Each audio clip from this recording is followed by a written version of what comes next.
Strike three, shouted umpire Billy Golden in his bugling baritone in the bottom of the first half of the third inning at tiny Admiral Fetterman Field in Pensacola, Florida, where the Pensacola Blue Wahoos, the Double-A affiliate of the Miami Marlins, play. On orders from above, Scout Sam Casper was at his usual spot at the Admiral to check on the progress of Davy Burcutt Boyd, selected by the Marlins as the #1 pick in the draft 2 years ago.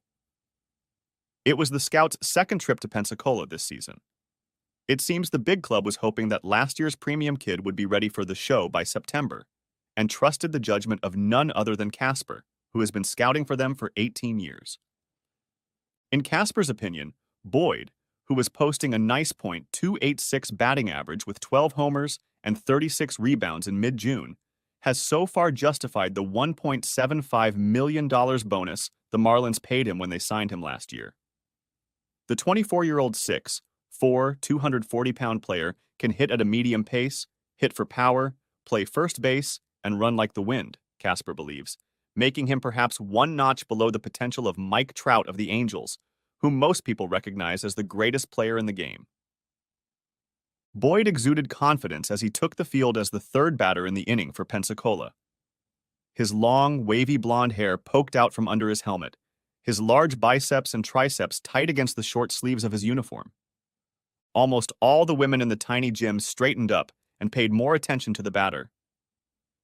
Attendance at the house was at an all-time high this year, especially among the women. Casper took out a notebook and pen to record the match and his observations of it. He was probably the only man in the park who paid more attention to the batter than the women. With the bases empty and one out, Boyd brought the count to a close and then threw a 96 miles per hour fastball over the wall in left field. The auditorium exploded with cheers. Casper, grinning from ear to ear, was furiously writing something. It was on his recommendation that the Marlins selected Boyd. Later in the game, Boyd made another run-scoring play, and the Blue Wahoos won 4-2. Casper made a few more notes in his notebook and then headed to the Wahoos locker room to talk to Boyd and the Wahoos manager.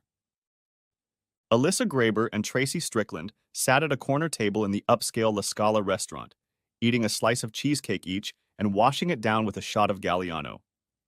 The two 30-year-olds were well-dressed and seemed to fit in quite well with their surroundings. Davy Boyd and Arturo Gonzalez were completely out of place as soon as they entered the restaurant. They had come into the restaurant to celebrate a victory from the day and were shown to a table in the center of the restaurant. "Oh, I'll take that blonde specimen over there," Tracy said, pointing to Davy. Alyssa followed as Tracy shifted her gaze to a couple of ballplayers. "Oh, please. The two of them probably haven't read a book since Sally, Dick, and Jane." $10 says they both order burgers, Alyssa said. "It's a deal. Do you know them?" asked Tracy. "All I know is that they're two members of the local baseball team.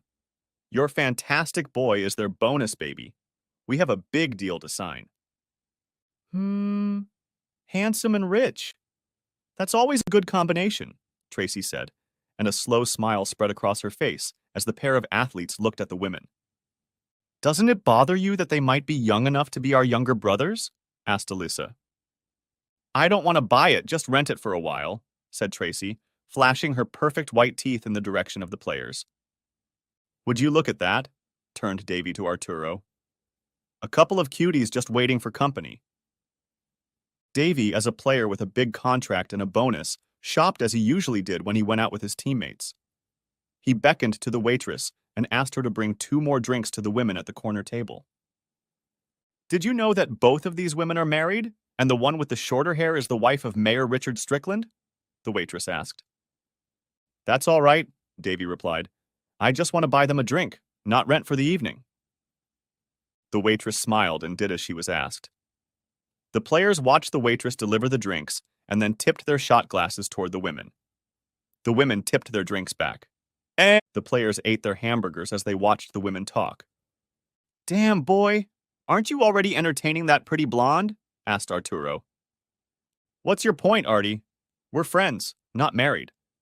Besides, there's nothing better than a married woman. I teach Blondie how to have fun, but I bet these blondes can teach us how to have fun." My hat's off to you, Professor. Both players chuckled. Alyssa was the wife of a banker. She was 36 years old. Her partner at the table was 35. By the way, you owe me $10, Alyssa remarked. The players finished their burgers, then approached the women's table. Would you like some company for a while? Davy asked Davy. Who do you have in mind? Asked Tracy cheekily. Davy didn't have time to answer. He was a seasoned pro at dealing with women and recognized Tracy's reaction as the first salvo. He decided Arturo could be calmer. Well, since you're the feisty one, I thought to myself, Arturo is more of a gentleman. I think he would be good company for your friend. My name is Davy, by the way. Arturo and I play for the Blue Wahoos, the Double-A baseball team in town. I'm Tracy, and my friend's name is Alyssa. I think we can have a little conversation about something intelligent if you can handle it.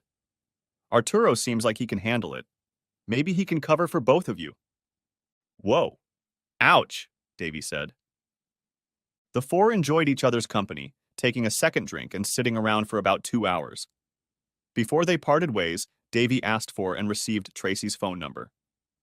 Did you really just give him your number? Alyssa asked incredulously. Incredulously asked Alyssa.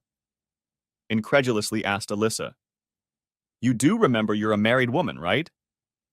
A little flirting, maybe a little more. Never hurt anyone. I can see he's a player. I'll just play along with him a little, Tracy laughed. As long as you know what you're doing, Alyssa commented. Heading the other way, Arturo asked Davy, Are you kicking Blondie to the curb? What makes you think I'd do something so stupid? Replied Davy. Blondie and Tracy don't run in the same circles. As long as you know what you're doing, said Arturo.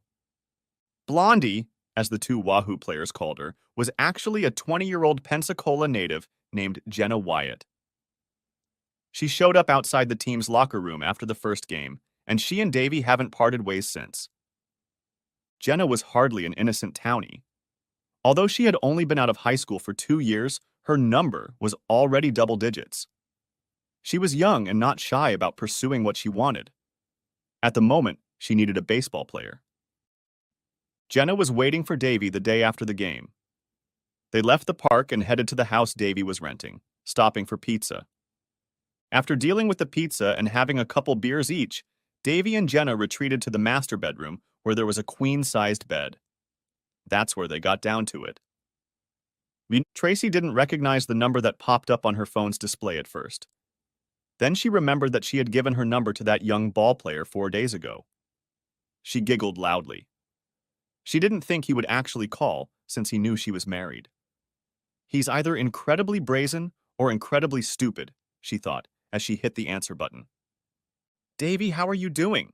Tracy replied in her sweetest tone. Very well, Tracy.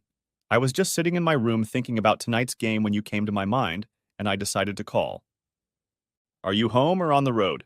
Asked Tracy, catching Davy off guard as to what she even knew about road trips. From their conversation yesterday, Davy had gotten the impression that she knew very little about the sport, and was even less interested in it. We're in Birmingham. We'll be back home in a few days. I was hoping that on Thursday night, if you don't have anything to do, we could have a quick bite to eat and a drink. You can bring hubby if you want. I'd love to meet the mayor. I've never officially met him before. I bet you two are quite the power couple. Tracy caught the note of sarcasm in Davy's voice. She knew he didn't want her husband to join them, but was amazed that Davy had the sense to play the game. Tracy was intrigued. He has a council meeting on Thursday night, but I'd love to join you, young man, Tracy replied, inserting ID as a way of running the game. Over glasses of amaretto di Serrano and slices of cheesecake, they got to know each other better. Tracy kept the conversation neutral, letting Davy choose the direction of the evening. He waited about 20 minutes before turning the conversation to more intimate topics. You are a beautiful woman. Does your husband mind that you sometimes meet men for drinks? Asked Davy. Sometimes I go out with men. Sometimes I meet women. I have a diverse circle of friends. My husband knows that. He also knows he can trust me, even though he knows I'm a bit of a flirt. A little flirtatious? commented Davy. I'd settle for a little flirting. How far does that flirting go? How far would you want it to go? Replied Tracy. A smirk slowly spread across Davy's face. He stretched both arms across the table. Tracy put her hands in his. Evan McComb watched the pretty blonde make her way to the Starbucks counter from a table in the back of the store.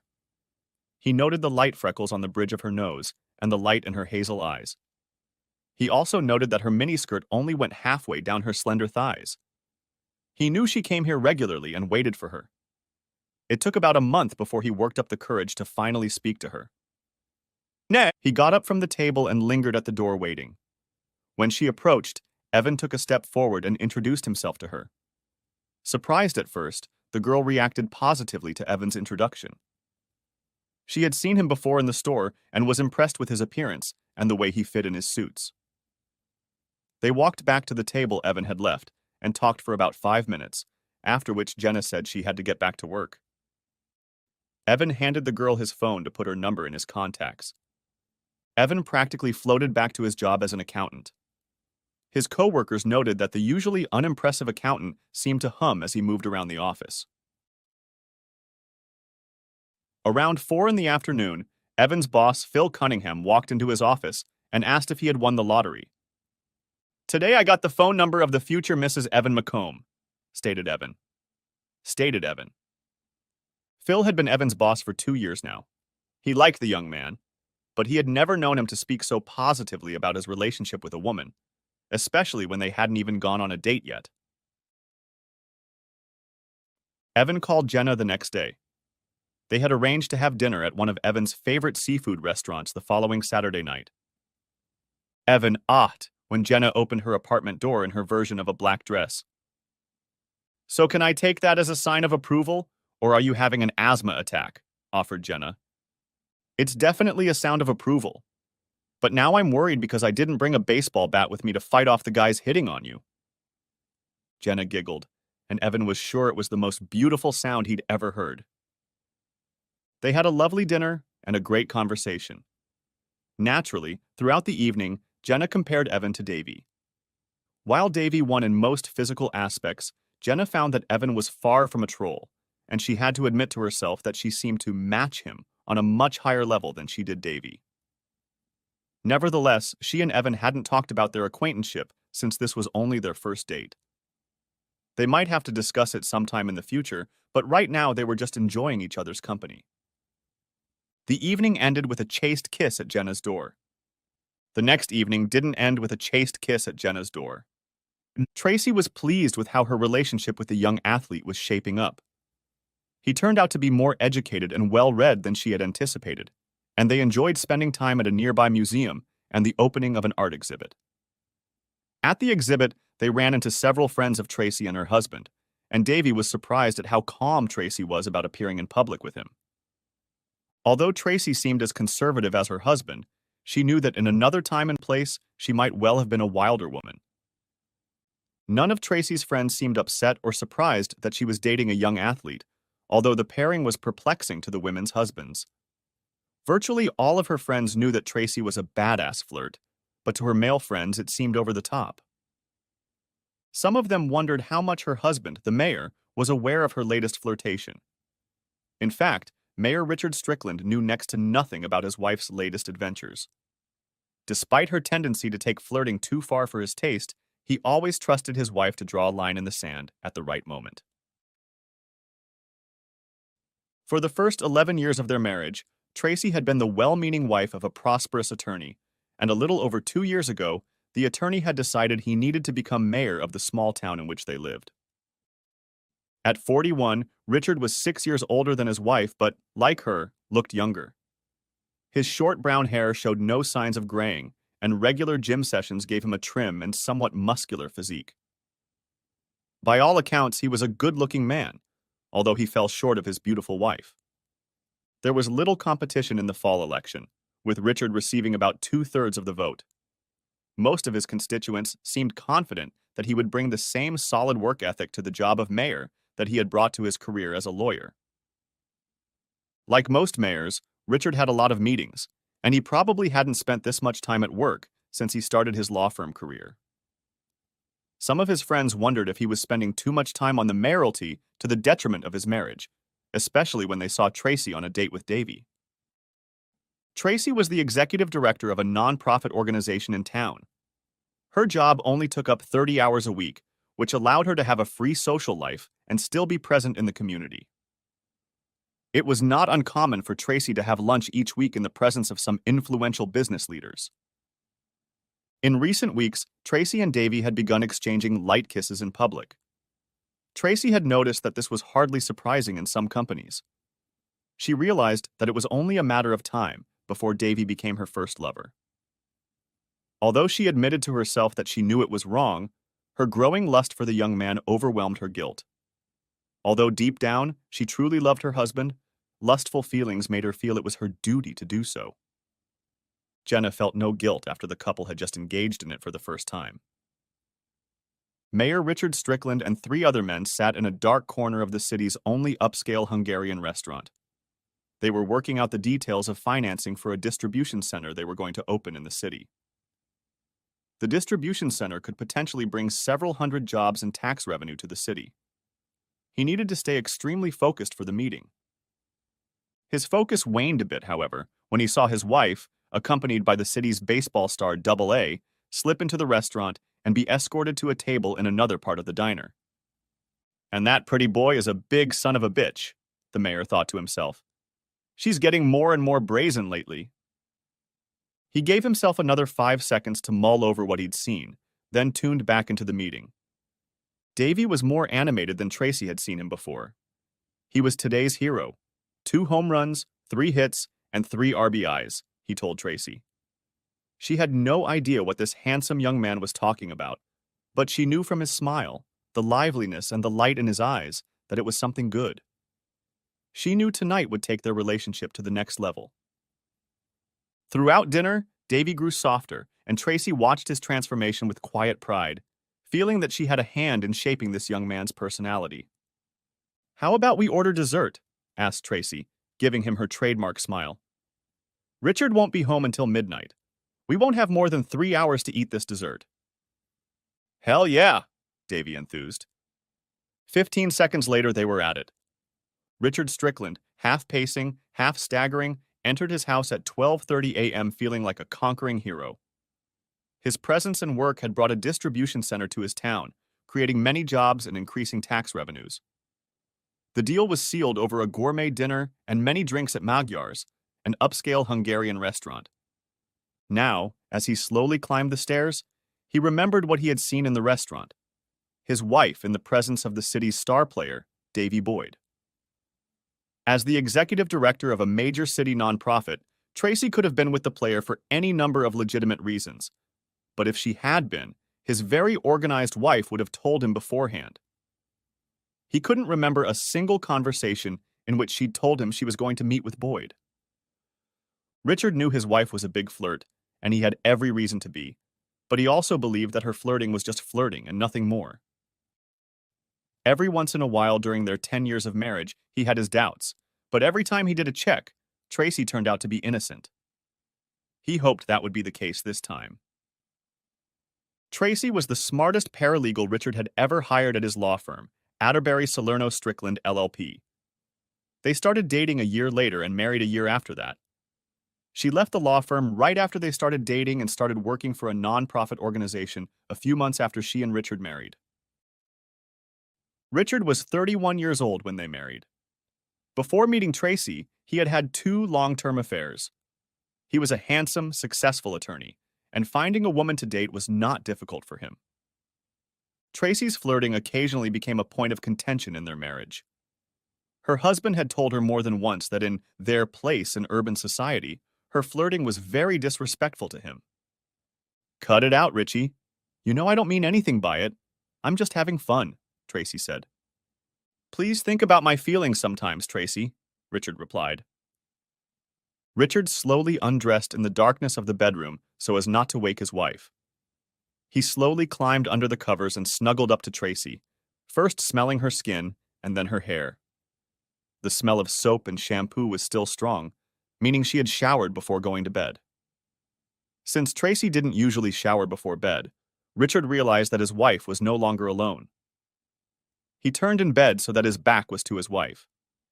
A tear leaked from his eyes as he drifted into sleep. "So who are you dating now, girlfriend?" asked Sheila Williamson to her longtime friend Jenna Wyatt as they finished lunch. Jenna blushed thickly as she pondered whether or not she should tell her friend the truth about dating two guys on a regular basis. She wondered why she felt guilty about it, since neither she nor either man had discussed an exclusive relationship.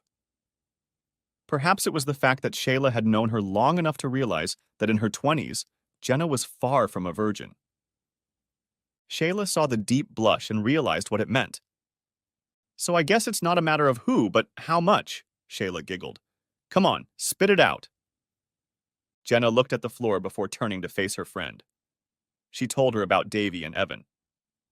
"Wait, you're dating that handsome soccer player? How's that?" asked Sheila. "He's just like you see him," replied Jenna. "He's big, he's got muscles, he's got money, he's great looking, and he's amazing in bed. But it's the other guy that turns me on. Not as big, not as muscular, definitely not as moneyed. But he's handsome and good in bed, too. And I don't know. There's something about him that turns me on in a way that Davy doesn't. We can talk about anything, and he's just fun to be with. And I miss him when I'm alone. I don't miss Davy that way when I'm alone. Make sense?"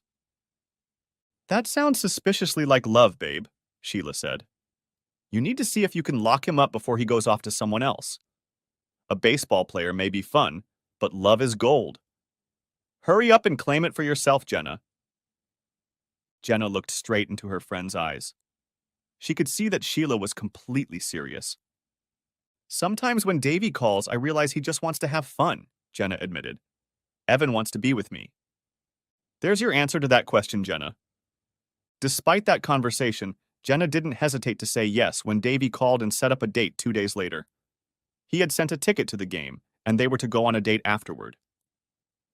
Evan and his friend Scott Segura had good tickets to the Wahoos game Thursday night. When Davy Boyd scored a 2-run homer in the 6th inning, the stadium erupted into cheers. Evan, sitting 5 rows away from the Wahoos' first base dugout, thought he heard a familiar voice over the din. 3 rows in front of him, in the row just behind the dugout where the player's family and friends sat Jenna. She was well-dressed, but seemed to be sitting alone. Evan didn't say anything to his friend, but continued to watch Jenna over the next few games. He noticed that Davy stood up a few times and looked directly at the young blonde, and she seemed to wave her hand in his direction a couple times. Evan wasn't born yesterday and knew what he was looking at. He was uncomfortable, but as she sat on the podium and thought about it, he realized that neither he nor Jenna had ever committed to being exclusive. He realized that needed to be rectified if she wasn't already in a relationship with a ballplayer. Evan pointed out Jenna to his friend and told him the story of their relationship. When the game was over, the 2 men secretly watched the girl. When Davy walked out of the ballpark, Jenna practically jumped into his tight embrace, and they got into Davy's new Porsche. Tracy didn't notice the black sedan that followed her into the parking lot of the Italian restaurant. The driver of that car parked close enough to take her picture and see her enter the restaurant, moments before Davy entered it. He opened a thick Clive Cussler book, knowing he had at least an hour to read. Dinner took the couple a little longer this evening. They left the restaurant holding hands, then each got into their own car and drove to Davy's house. The sedan followed both cars at an inconspicuous distance. The driver took pictures of Tracy starting the car into the garage of the house. A few minutes after arriving at the house, Tracy and Davy headed for his bedroom. 3 hours and 120 pages later, Tracy's car pulled out of Davy's garage. A man in a black sedan took pictures of her driving past his car, her hair disheveled and her makeup gone. He then drove up to Mayor Richard Strickland's office and waited for the council meeting to end before entering the mayor's office. Mark Garton, a private investigator, waited until the mayor was all alone and knocked on his office door. Upon entering the office, the mayor recognized the man. "His bedroom is on the 2nd floor, so I wasn't able to get actual pictures, but I think it's obvious. And from what you've told me about her late shower, I think it's a done deal." Thank you, Mr. Garton, Mayor Strickland said, handing the private investigator a check for his services. After the investigator left the office, the mayor laid his head on his hands and cried like a baby. Breakfast at the Strickland house the next morning passed in silence, although Tracy was undoubtedly in high spirits and hummed as she moved around the kitchen. Richard looked shocked as he ate at the kitchen table.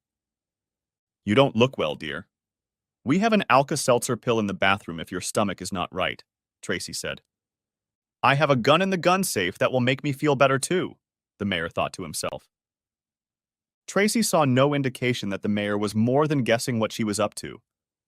She had always thought she was smarter than her husband, forgetting that her husband's passive behavior had no bearing on his intelligence.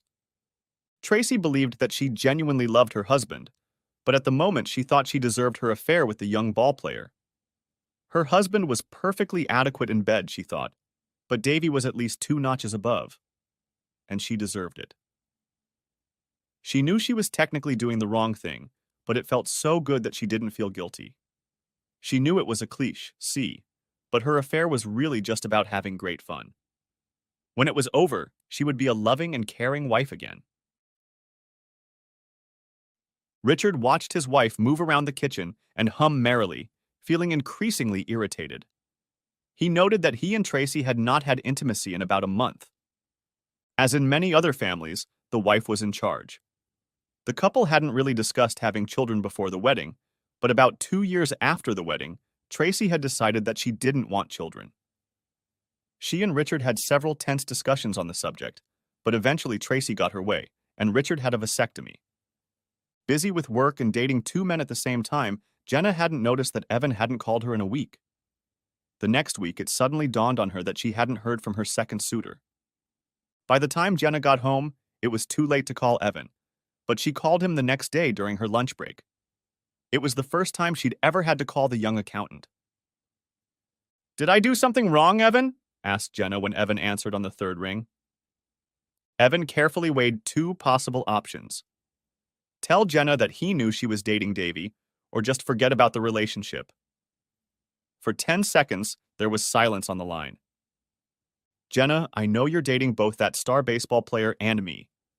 I know we've never talked about exclusivity, but I can't get over the fact that you're dating, and I'm sure sleeping with 2 guys at the same time. I know I don't have his money and I'm not that big of a guy, but I want to be the one and only in your life. I want to find out if there's more between us. On the other end of the wire, Jenna's eyes widened, though Evan couldn't see them. She hesitated for a second before answering in the affirmative.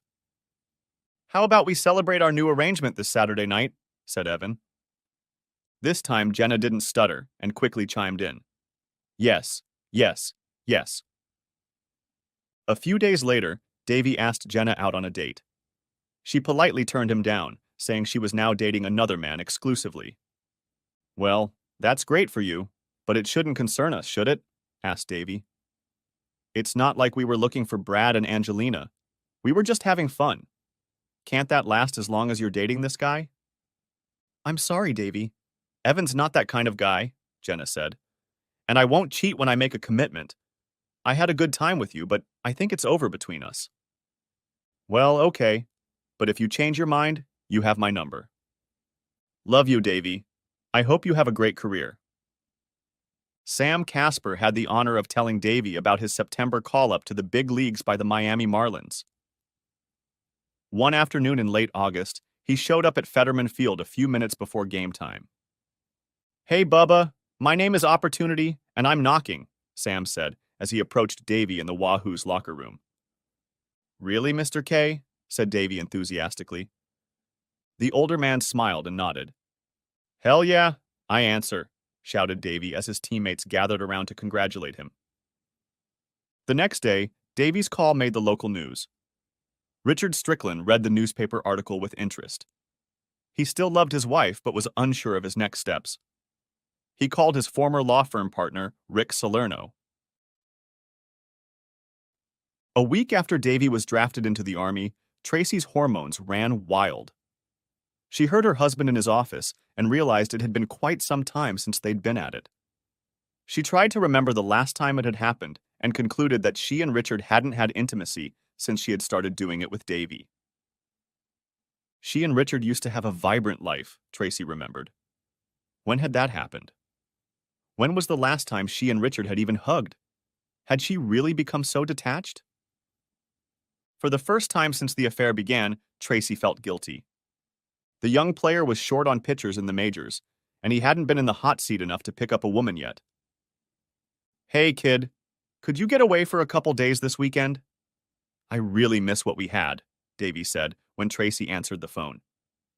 "Oh my God, Davy, I really missed you." Tracy practically sobbed. "Tell me when and I'll come." That evening, when Richard got home, Tracy told him that she and Alyssa were going to go shopping in Miami for a few days, if that was okay with him. Similar requests from Tracy and approvals from Richard had been made over the years. In this case, however, Richard had in no way expected such a request and tried his best to hide his shock. Was she so desperate for his entertainment that she was willing to assume her husband was completely clueless? Was it really just about having fun? So much for betrayal, Richard wondered.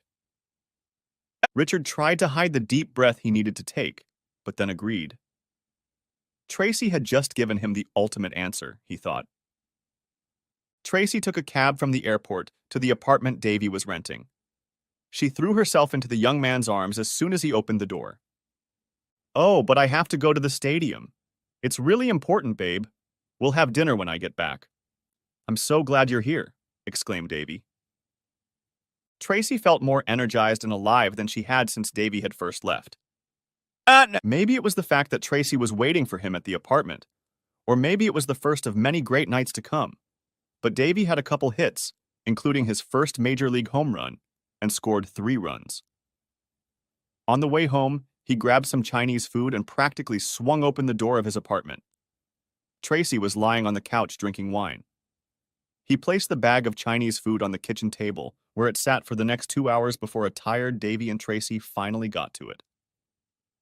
About the time Davy and Tracy woke up the next morning, Richard was going over his divorce petition. It was simple, 50-50, but Richard was only going to pay alimony for 5 years, on the condition that Tracy would pay her own rent and Davy would not live with her. Richard realized it seemed childish, but it was probably the only win he could get in court. Evan was practically jubilant when he learned that Davy had been reassigned to the major league team for September. He'd completely trusted Jenna when she'd committed herself to him alone, but the fact that Davy no longer lived in town was still a big relief. Jenna, for her part, realized that calling Davy to the team was good for him, but since she had committed herself to Evan, she didn't care that Davy was no longer in town. Davy and Tracy spent the better part of 3 days together, having dinner at several upscale Miami restaurants when Davy wasn't playing ball. Tracy felt the stares of customers at the restaurants, some because of being with Davy, and some because they knew she looked beautiful. She had to admit that life in Miami seemed so much prettier to her than in Pensacola. Tracy felt at ease as the cab pulled up in front of her darkened house. She hoped she wouldn't have to talk to her husband much until the next morning. Richard sat in his darkened living room with a full glass of bourbon and watched the cab passenger pick up her bag from the driver in the driveway. He watched her walk up the 2 steps to the front door of the house, hesitate for a moment, then put the key in the lock and enter the house, completely unaware that her husband was watching her intently. "You had to step up for your boring old husband after having fun with a millionaire stud for 3 days?" asked Richard firmly but calmly. Tracy flinched, not realizing there was someone in the darkened house. I, Tracy stammered, unable to form any coherent sentences. Jumping back a foot, she froze in place, barely making out her husband in the darkness. In addition to being surprised by his presence and accusations, she was also shocked that he had used F-bomb directly at her. He had never used such language to his wife before. "I know exactly what you're thinking," he continued. "How did your stupid cuckold husband find out about your trip? Or your lover at all?" Richard sipped from his glass, and Tracy stared at him in the darkness. Although she and many others considered themselves smarter than her husband, she was caught off guard and at a loss for words.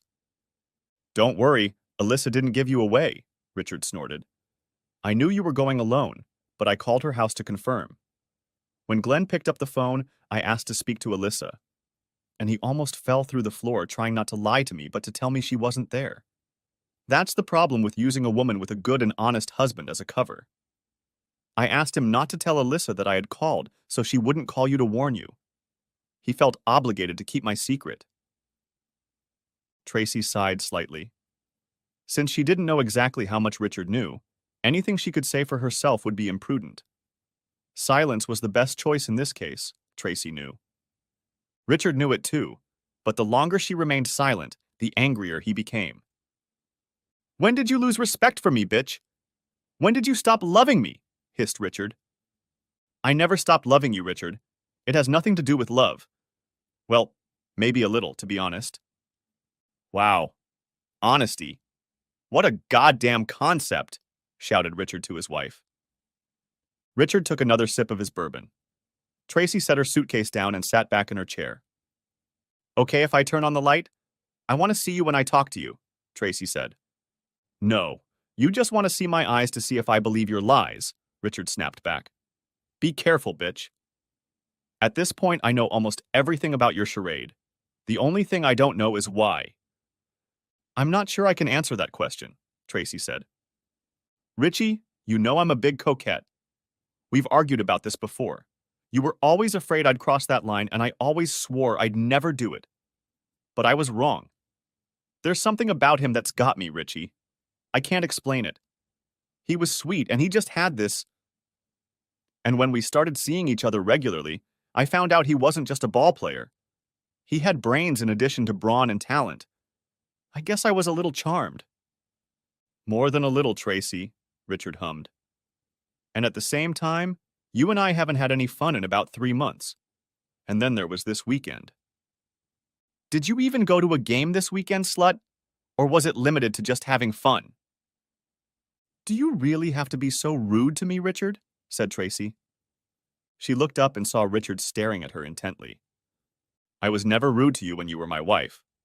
But now that you've become his whore, all bets are off, Richard said. I'm still your wife, Richard. We need to talk and work things out, said Tracy. No, we don't need to talk, said Richard. I've already figured it out. I figured it out while you were having fun. Really, Richie? Back off, Tracy. Tracy rolled her eyes and pressed her lips together, but this time remained silent. So what have you decided, Richard? How do you envision it? You'll be served with divorce papers tomorrow. You'll sign them, and in 30 days or so you'll be off to your boy toy for good, and I'll regain a modicum of self-respect. That's certainly not how I envision it, Richard. I'm sure we can work things out. Yes, I made a mistake, but that's no reason to use the nuclear method. Let's slow down and think this through again. What we have here is just an inability to communicate, Richard said, mimicking Strother Martin's wonderful line from the movie Cool Hand Luke. Tracy looked at Richard with shock on her face. Polite, calm, poised. Richard seemed to be taking the possible divorce in a somewhat joking manner. What's going on here? She asked herself. Richard moved his clothes into the couple's guest room. He went upstairs, made his way into the room, and locked the door. Tracy sat downstairs, her brain working hard. She didn't think about the fact that she might get caught or what the consequences might be.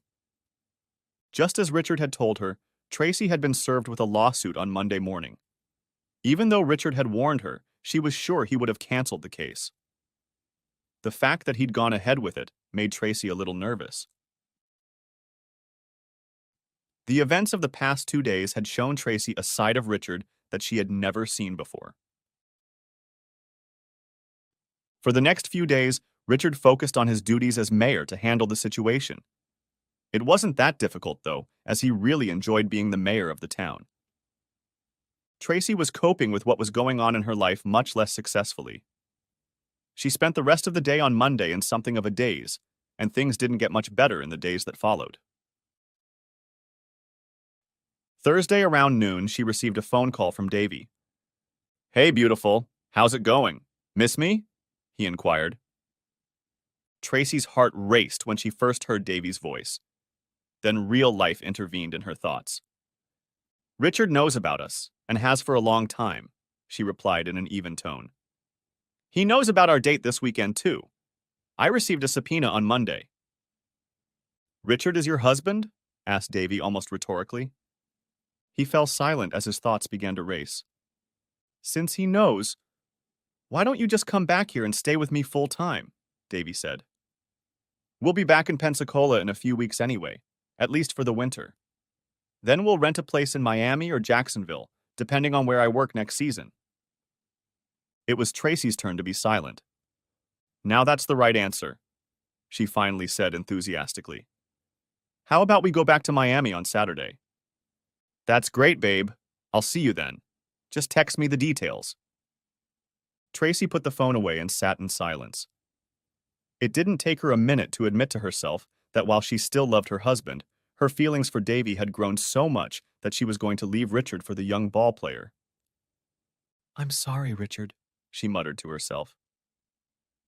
Richard didn't come home for dinner Thursday night, but Tracy was sitting in the living room in the dark with a glass of wine when he appeared in the doorway around 9 o'clock. She thought the setting was very ironic and smiled to herself when he flinched, recognizing her as she walked through the door. Hi, Tracy, Richard stammered, realizing immediately that he was being set up. Let me get myself a beer and we can talk. Tracy had to admit that her ruse didn't seem to get Richard back on his heels as she thought it would. A minute later, Richard returned to the room with the beer and sat down in a chair, smiling crookedly. The floor is all yours, Tracy, he smirked. Richard's self-assurance made Tracy somewhat nervous. She started to look at the floor, but then realized her husband was looking at her in the dark. I'm going to go back to Miami for a few weeks and stay with Davy. We'll be back in October. That will give you time to sort things out, Tracy said. Are you out of your mind? Shouted Richard. You're telling me you don't want a divorce, but you're going to come back and have fun with this guy for a few more weeks? I'm nobody's cuckold. If you leave, you can stay forever, bitch.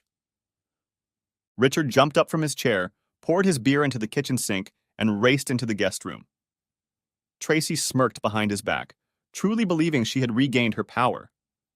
Tracy enjoyed hanging out with Davy when the Marlins played at home, but felt lonely when the Marlins were on the road. Davy socialized with the younger players, all of whom had young wives or girlfriends, and Tracy didn't find much in common with them. Nor did she have much in common with the wives and girlfriends of the older players, who were passionate enough about baseball to understand and appreciate the game, and she was not. Davy and Tracy flew back to Pensacola when the Major League Baseball season ended in early October. The couple returned to Davy's rented home, but after a few days, Tracy decided it was finally time to talk to Richard. She knew Richard would never take her back, but she still traveled to her former home to pick up the belongings and clothes she had left behind. Tracy was surprised when her key no longer worked in any of the doors of the house. She wondered if Richard had thought to change the locks. She ended up having to ring the doorbell. Well, the prodigal whore is back, Richard said as he opened the door. Is this what we're going to do from now on? Tracy asked. Asked Tracy. Absolutely, Richard smiled broadly. And Tracy told Richard that she had come to get the rest of her clothes and things. Richard took her to the garage where a row of trash bags were waiting for her. He opened the garage door and told her to load them herself. She hissed in disgust. Richard grinned and left. 2 weeks later, Tracy was sure she had lost her period. Davy fell silent when Tracy broke the news to him. We can take care of it. I'm sure the team doctors know who the best doctor is to take care of it safely, Davy finally said. Tracy began to cry quietly. I can't do this, she said. I can never do this. It's okay, baby. I've always wanted lots of kids. Maybe not this early, but I love kids and I've always wanted to have them. And I don't, Tracy said quietly. Tracy was 4 months pregnant when she and Richard signed the divorce. He hadn't seen her since she'd moved in with Davy and hadn't known she was pregnant. His face expressed shock when he first saw her. A new respect for your lover, Tracy. You never wanted children with me, but he must be much more of a man. Well, I guess I can't say you got married at the drop of a hat, can I? Tracy blushed, but said nothing. Richard's lawyer quickly pointed out to everyone gathered that Richard's name on the birth certificate would be considered perjury.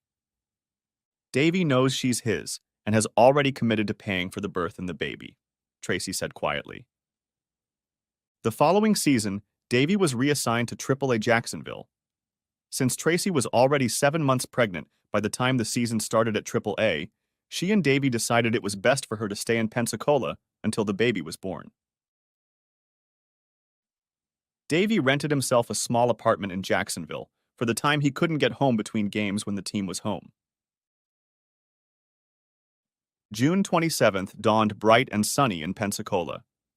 Around noon, Tracy's water broke. As planned, she called her friend Alyssa to drive her to Baptist Hospital. On the way to the hospital, she called Davy, he told his manager, and got in the car for the 5-hour trip. At 10:47 p.m., Evan and Jenna McComb gave birth to a daughter after a 6-hour labor. Evan, who is now an assistant vice president at the accounting firm where he works, cut the umbilical cord and felt like he was flying on a cloud. Dr. Leslie Scott congratulated the couple, but couldn't stay long because she had another baby on the way. She left the delivery room and walked down the hallway where baseball phenom Davy Boyd and his girlfriend Tracy Strickland were preparing for the birth of their firstborn. Dr. Scott liked the young baseball player and his older girlfriend. Although the couple was not married, she noted that the young athlete seemed to have a thing for the older woman, who was handling her first pregnancy well despite her 36 years of age. Dr. Scott, while noting that a first child for a 36-year-old woman is not that uncommon, also noted that the risk is greater for a 30-year-old than a 20-year-old. Tracy was careful to watch her weight and only gained 27 pounds during her pregnancy. The doctor also noted that the ball player seemed much more enthusiastic about the pregnancy than his girlfriend. At one of the appointments when the two of them were together, Tracy admitted to the doctor that she had a vasectomy on her soon-to-be ex-husband because she didn't want children. The pregnancy came about by accident. It's not like these two are the first couple to have this happen, the doctor thought to herself. While Tracy and the baby stayed in Pensacola, Davy went back to work in Jacksonville. 2 weeks later, he was sitting in a quiet restaurant with an older woman when an irate man approached them. "Who's your friend, Cassie? Does he know you're married? How many times have you had fun with him already?" he shouted to the couple. The restaurant became quiet. Davy looked at Cassie and vice versa. Cassie stuttered a few times before Davy slid off his chair and moved to face the older man, who looked a few inches and pounds smaller. When the police and ambulance finally arrived at the restaurant, Davy was lying on the floor. His right eye was swollen and beginning to stain. Harrison Walker, a construction worker and husband of Cassie Walker, had cut and bruised knuckles on his left hand. His wife was still sitting at the table sobbing. Davy was still in the hospital when the report of the restaurant incident hit the news. Of course, Marlins management was not happy that one of their high-priced players had suffered a potentially career-threatening eye injury. Tracy wasn't happy about the news either, especially when she heard the story that Davy had been at the restaurant with a married woman. Such a coincidence didn't escape her. "Son of a bitch!" shouted Tracy, addressing no one in particular. The noise woke her infant, who began to cry. No stupid act goes unpunished, the woman thought. Being only human, Richard Strickland couldn't help but smile when he heard about Davy's beating. That said, he felt not an ounce of compassion for his ex-wife and her predicament. She made a bad choice, he thought to himself, slightly twisting a phrase from the movie Indiana Jones and the Temple of Doom. Pensacola police declined to press charges against Harrison Walker, especially since witnesses claimed the fight was started by a ball player. Richard Strickland asked one of his staffers for Harrison's cell phone number, and the mayor called the construction worker, giving the name and phone number of his divorce attorney. He also heartily congratulated the young man on beating the ball player.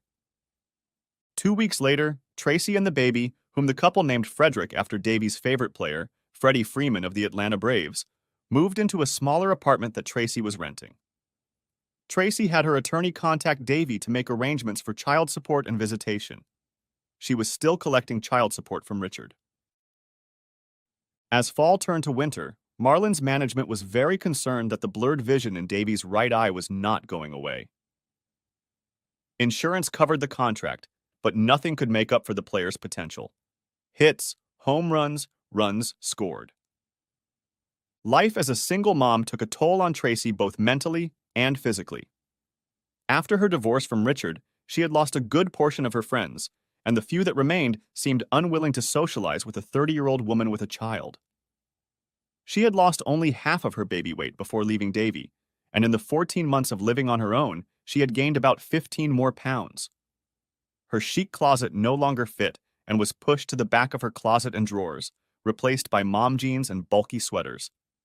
Her hair had grown out, and more often than not, she just pulled it into a ponytail. The two-term mayor stood at a four-way sign in downtown Pensacola and watched an elderly woman push a baby stroller through an intersection when it twisted its ankle and fell to the ground. Being the gentleman he is, Richard Strickland turned on his blinkers, got out of his car, and went to the woman's aid. As he approached, she looked familiar, and he made sure of it when he helped her to her feet. "Hey, Tracy. It's been a while, hasn't it?" said Richard quietly, looking into her face. In the shock of her fall, Tracy didn't recognize the stranger who had come to her aid. Only the voice gave her away, making her look closer at the Good Samaritan. He looked like an aged version of her ex-husband. There was gray in his hair, and wrinkles on his forehead and around his eyes. His eyes no longer shone. Instead, they looked kind of sunken, despite the small smile he bestowed upon her. "Thank you for the hand, Richard. I guess I've gotten clumsy in my old age," Tracy replied. "If you're old, I must be ancient. Remember, I'm 5 years ahead of you. Let me stop the car and give you and the baby a ride home." Tracy waited while Richard parked the car. When he pulled up again, Tracy told him that she was healthy enough to walk home, but if he had time, she wouldn't mind having a cup of coffee with him at a coffee shop half a block away. Richard thought there was more pleading than asking in her eyes, so he nodded affirmatively. Tracy pushed the stroller ahead of her as they walked the half block to the coffee shop. As they walked, Richard's brain was working overtime. He looked at the baby's face and thought sadly that in another life this should have been their child. He shook his head to banish the thought, and Tracy cast a quick glance to the side as he did so. Pushing those thoughts away, Richard couldn't believe that the woman he was walking with was his ex-wife. Although it had only been 3 years since the divorce, Tracy seemed to have aged about 20 years in that time. When he first saw her, Richard thought she was a child's grandmother, maybe 50 to 55 years old. She only slightly resembled the Tracy who had once been his wife. Richard ordered coffee for himself, a salted caramel latte for Tracy, and warm milk for the baby. He had to admit that the baby was good-looking, a good mix of mother and father traits. "You remembered. How sweet," Tracy said as she tasted her latte. Richard blushed slightly. He just ordered without thinking. It was a reflex. "So how are you doing, Tracy? If I'm not getting too ahead of myself, are you seeing anyone?" Tracy knew Richard wasn't being pushy. He was the same as he always was, a nice guy. "I haven't dated anyone since I broke up with Davy," Tracy said quietly. "It was a real shock to me. I guess karma really is a bitch, but it gave me a chance to get a taste of what I've been feeding you." "Yeah, that hurts. I suppose it must give you a small sense of revenge." Tracy's voice choked. Tears stood in her eyes. Richard sat silent. Once upon a time, he might have rejoiced at her sad news. After 3 years, however, Richard's anger had subsided. The sadness had been replaced in his heart by revenge. "I'm sorry to hear about this, Tracy. Really, I mean it. I don't hate you anymore. I feel sorry for myself, and for you, for what we've lost and what could have been. And to this day, I don't know why." "It took me a long time to fully figure it out, Richard," Tracy admitted. "I kind of lost myself there for a while. I guess I saw it as a way to indulge my secret fantasies of being a bad girl. I thought I deserved it and could keep you in the dark, even though I wasn't really hiding anything. I thought I could have my cake and eat it too. Turns out my cake turned to crap. and all I got out of it was a lousy t-shirt, so to speak. And in my stupidity, I offended a good man and threw it away. I'm sorry, Richard. I say that quite sincerely. Well, look on the bright side, Tracy. There's something good in all this. He's a wonderful child, and at least he'll be around for you to enjoy growing up. Tracy looked very guilty at that statement. I know you didn't want kids, Tracy, but it just happened. When God gives you lemons, make the most of them, and never let him know he's not wanted. You have a tremendous capacity for love.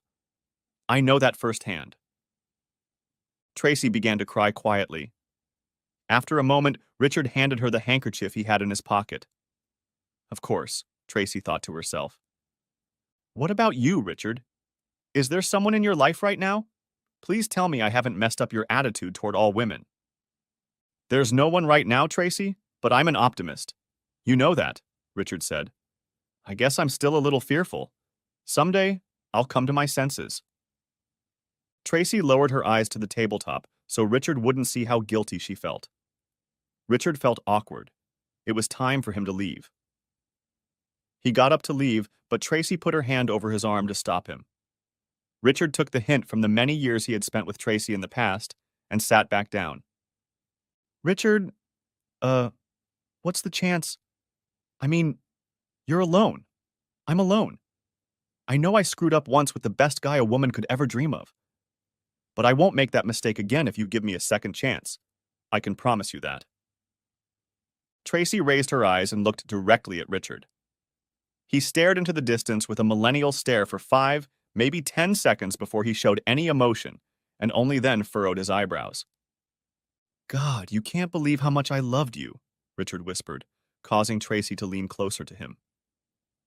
I so wanted to believe that you were just flirting with him when I saw you together in that restaurant.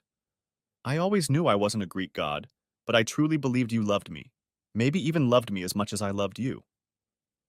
I gave up the chance to have children. I really wanted children. You knew that. But I gave it up because I loved you. And you betrayed my love, betrayed my trust. And to top it all off, you had a baby. A baby. With that goddamn ball player. I may not be angry anymore, but forgive and forget? Not in this life, baby.